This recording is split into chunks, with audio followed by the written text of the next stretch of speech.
It's me again. I apologize for the lighting. The lighting in this room sucks. Especially when I have a computer in my face bouncing off my glasses going into the camera. And then there's the camera bouncing off my glasses and going into the camera. And then there's the big light behind me, so the lighting sucks. Too bad. This is a little short story that I wrote for some friends of mine that did a podcast way back in the mists of time. The Dunesteef, yes, Dunesteef, nobody knows what that word means to this day. Dunesteef Audio Fiction Magazine was a endeavor by two friends of mine. They did it for years and years and years. They'd get stories from people, or they'd write their own. They did actually pay for stories. I say a lot, don't I? They paid for stories. They had contests and everything. And I wrote two stories that they did audio productions of.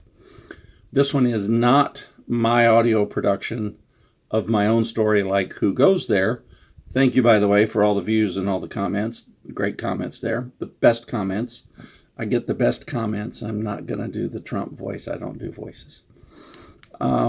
See, there I go again. This one I wrote specifically for them. It was just for fun. It's a fun little short story.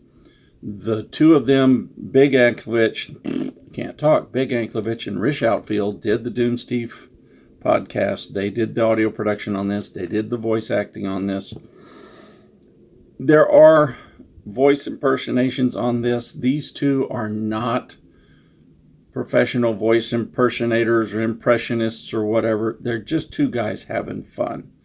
So just listen, have fun. Don't worry if the voices are exact. They're not supposed to be exact. It's fiction, people. But see, there I go again. Listen, enjoy, have fun. My thanks to Bigg Anklevich, not his real name, and Rish Outfield, not his real name, who did the Dunesteef Audio Fiction podcast on YouTube. What remains of it, the webpage is gone, and the podcast has been defunct for a while. But all, if not all, then most of the podcast is on YouTube, along with the two podcasts that they each did individually. I believe it's the Rish Outcast and the Anklevich, I think were the names of them. All of that is on YouTube at Dunesteef Podcast, Dunesteef podcast. There are a couple of hundred or more, maybe 300 stories. There's 600 and some odd videos posted, but not all of them are from the Dunesteef. Some of them are from their podcasts. Go there, find something, any kind of story you like, they're going to have one. I'm going to post 3 stories. Well, 2 for sure from there, the 2 that I wrote, and maybe 1 that I did the audio production on. I haven't decided yet because it was my first audio production that I ever did for anybody else, and it's worse than the lighting in this room. So, kudos to Rish Outfield, Bigg Anklevich, and to Jonathan Wilson for providing the art, the cover art for this episode, for the original episode. I took it from their YouTube page with permission from Bigg Anklevich. He's a friend of mine. I have his phone number. I actually have his real phone number. I can call and talk to him. He doesn't always answer because he knows it's me calling. But I appreciate the guys doing this. Just listen, have fun. That's all it's supposed to be, is fun. And it was a great ride. Bye.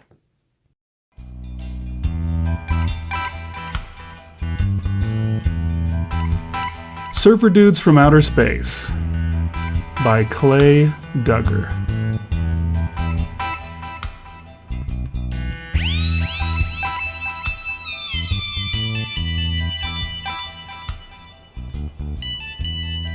Brody woke up. The surf hushed quietly outside his window. What had... Whoa. Oh, there it was. A nasally voice pierced the night, obliterating the peaceful ocean's sounds. Woohoo! That was so gnarly, dude! The responding voice was raspy, like someone who had spent the day screaming at a ball game. I know! That was awesome! Both were familiar somehow. The two men kept whooping and hollering, going on about the apparently excellent surfing they had just experienced. Brody got out of bed and looked out over the second-floor deck. He spotted the campfire immediately. It was directly between his window and the ocean. The ocean was calm and had been all day. Brody had hoped to get in some time on his board, but it wasn't happening here. He would have had to travel several hours to get any good waves. He missed surfing. That's why he rented this beach house. He hadn't surfed since moving to Vegas. And these 2 weeks were supposed to be spent building up those calluses again. Oh well, He thought. I've only been here a day and a half.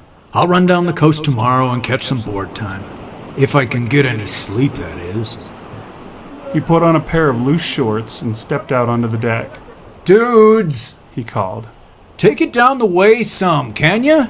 I'm trying to get some sleep. Besides, this is a private beach. He couldn't see the two very well. Their fire was very low and green. There were no lights on this stretch of the beach. It was supposed to be a private beach for 100 yards in either direction. He could smell something fruity.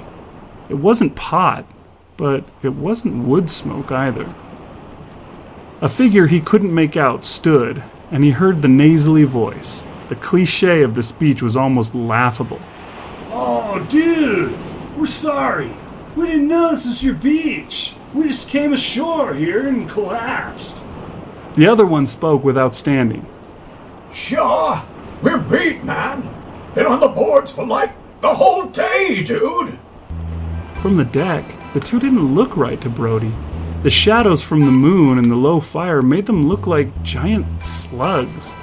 Maybe they were just fat. The first one gestured. Hey, dude, you surf?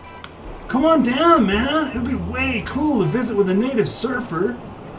Get some hints on local style, find out where the best currents are, just chill and stuff. Sighing, Brody waved with his right hand in a fist with the thumb and the pinky finger stuck out, the thumb pointing up. The shaka was an all-around hand signal for surfers. It meant anything you wanted it to, although it usually just meant hang loose. In this case, it meant, hang loose, dudes, I'll be down in a moment. The first surfer yelled out, Oh, dude, righteous! Brody grabbed a couple of six-packs of beer on the way out. Why not? He missed surfers almost as much as he missed surfing. The community was strong, even among strangers. These two were harmless. Besides, what better way to vacation than lay around the beach, too late at night, drinking cold beer and shooting the shit about waves you've ridden? When he stepped outside, the motion sensor on the security light clicked above his head, and the bright floodlights lit the way to the surf. Brody stopped, squinting his eyes. The sudden light ruined his ability to see the beach. The two guys by the fire looked way too overweight to surf worth a damn. The one still lying down looked like a small beached whale. There were two boards stuck nose down in the sand, though. They were much longer and wider than his board, but were probably a new brand he didn't recognize. The boards were also pearlescent, the colors rippling even through Brody's blinded sight. The standing figure waved his arm floppily over his head. Dude, sweet! Damn, if that voice wasn't familiar to Brody. He could just about see a short, blonde guy with white sunscreen caked on his nose, eating pizza. And that other voice. He knew that voice too. Were they old surfing buddies? Did they track him down to relive the good old days? Oh well, doesn't matter, He thought. It'll be fun. As he walked toward the green fire, the wind shifted, blowing the smoke directly in his face. That was the fruity smell. Whatever they were burning, it wasn't exactly wood. The smoke burned his eyes a little, but it didn't last more than a couple seconds. When they cleared, he noticed that he had been very wrong in his estimated size of the two guys. One actually was a short blonde guy, although he had no sunscreen on his nose. The other was much taller, a little over 6 feet, with long, shaggy gray hair. Brody stopped dead in his tracks. He almost dropped the beer from both hands. Not only did he recognize the voices, he recognized the faces. Dude, you alright? Jeff Spicoli from Fast Times at Ridgemont High asked. Yeah, man. You look like you saw a ghost. Dr. Emmett Brown from Back to the Future added. Brody barely managed a... You look, you're, We look just like someone you know, right, dude? Yeah, that's the glom. It has that effect. Spicoli said, nodding his head deeply. glum? Brody asked. Doc Brown spoke up. Yeah, glom. It's a hallucin... It makes you see things, dude. It makes people see other people like they sound. Keeps people from freaking out every time we go surfing. Hallucinogen? You drugged me? Brody did drop the beer with this. I can't believe this. Dude, chill. Just relax. It ain't no big deal, Spicoli said. No big deal. Dude, I get tested at work all the freaking time. They'll can my ass if I pee positive. Spicoli laughed. Nah, dude. They don't test for glom. It doesn't exist on Earth. They can't test for it. Besides, Doc Brown added. it doesn't stay with you. As soon as you get away from the smoke, it's gone, man. Poof, it just goes away. Something the Spicoli surfer said stuck in Brody's mind. You said glom doesn't exist on Earth, right? Spicoli nodded with his entire upper torso. Yeah, dude. We're not, local, if you get my drift. Not local. Brody said. As in, not from here? You got it, man. Said Doc Brown. We're from out there. He pointed straight up. Spicoli pointed also, but at an angle. Actually, from up there. The Andromeda Galaxy? Yeah, he's not too good at directions. Dude, Doc Brown jumped to his feet. I just got it. You totally look like Glargant. Whoa, heavy. Oh, righteous! Spicoli yelled. You do! You look just like Glargant! Oh man, this rocks! I'm sorry, who? Brody asked. He heard them, but they couldn't have said what he thought. Shia, Glargant, dude. Doc Brown exclaimed happily. Only the greatest movie hero in the world. Well, our world. He flies around helping dudes, saving them, all that stuff. When he isn't doing that, he's Glargant, mild-mannered taxi driver. Dude, this is awesome. Wait till Dad gets here. He's Glargant's biggest fan. He's got, like, all the movies, dude. Spicoli looked at the sky. Yeah, dude! Where is Dad? He was supposed to be here a while ago. Everest couldn't have taken him that long. Brody held up his hands. Whoa, dudes, just, whoa. You're from another galaxy and have a superhero who has a secret identity with the name Clark Kent. All right, this joke has gone on long enough. And really, Everest, as in Mount Everest, your dad climbed Mount Everest. Spicoli looked proud. Yeah! Dad free climbs all over the Milky Way, dude! Everest is his warm-up. Your dad free climbs Everest to warm up. Warm up for what? Whatever's next, dude. Duh, said Spicoli. We're going to the galactic core from here. Dad's gonna free climb a crashing moon while Flume and I surf an ammonia ocean on a planet about to enter a black hole. Event Horizon! They both yelled, giving each other the shaka hand sign. Yeah, okay, joke's over. Keep the beer. You earned it. I'm gonna go back to bed. Brody said as he turned. Spicoli spoke. Dude, the wind is shifting. Chill for a moment. Brody turned back just as the wind did indeed shift. The smoke drifted away to his right, and he immediately fell back on his butt. Spicoli slowly melted. He became a large, slug-like thing with several tentacles. Brody looked over at Doc Brown, or Flume, as he had been called. He, too, was a slug, but much larger. One of his tentacles looked torn. He pointed at Flume, but couldn't speak. Flume looked down at the torn tentacle. Oh yeah, man, that shark was gnarly. Almost got my board. Righteous, Spicoli said. Sweet, Flume responded. Spicoli jumped, or twitched, or something. Dude, you could totally come with us. That would be epic. Flume did the same whatever that Spicoli did. Awesome. The three of us, surfing the ammonia ocean, the black hole trying to suck us all to oblivion. That would rock! The wind gusted back toward Brody, and the two melted back into Jeff Spicoli and Dr. Emmett Brown. Brody shook his head, trying to clear it. Dudes, I can't surf in ammonia. Spicoli laughed. You totally could.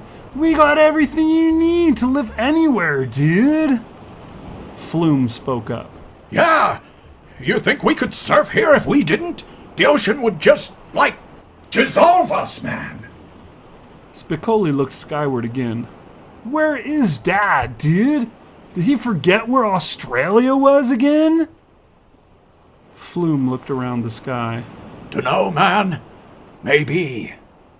Brody said, Australia? Dudes, you're not in Australia. This is California. Spicoli looked aghast. California? Dude, Flume, you doofus. Flume said, It must have been that shark. Got me all turned around and stuff. We'd better get going. Dad's gonna be pissed. No sooner had Flume spoke than there came from the sky a loud roar, accompanied by a lot of rattling and smoke. Something resembling a vehicle landed on the sand. Really? Brody asked, gesturing with his hand. Your spaceship is a surfer van. Yeah? What else, dude? Spicoli replied. The side of the spaceship slid open, and a tall, muscular figure stepped out. Yo, dudes, why do I gotta come looking for you all the time? Australia, not California. You know I hate this place. Brody's jaw dropped. He looked at Spicoli. He looked at Doc Brown. He looked back at Sylvester Stallone. 5 minutes. Don't leave without me. He yelled over his shoulder. He was returning to the house at a dead run, the beer forgotten. Stallone watched the running man. Was that Clark Kent? Man, I love that dude.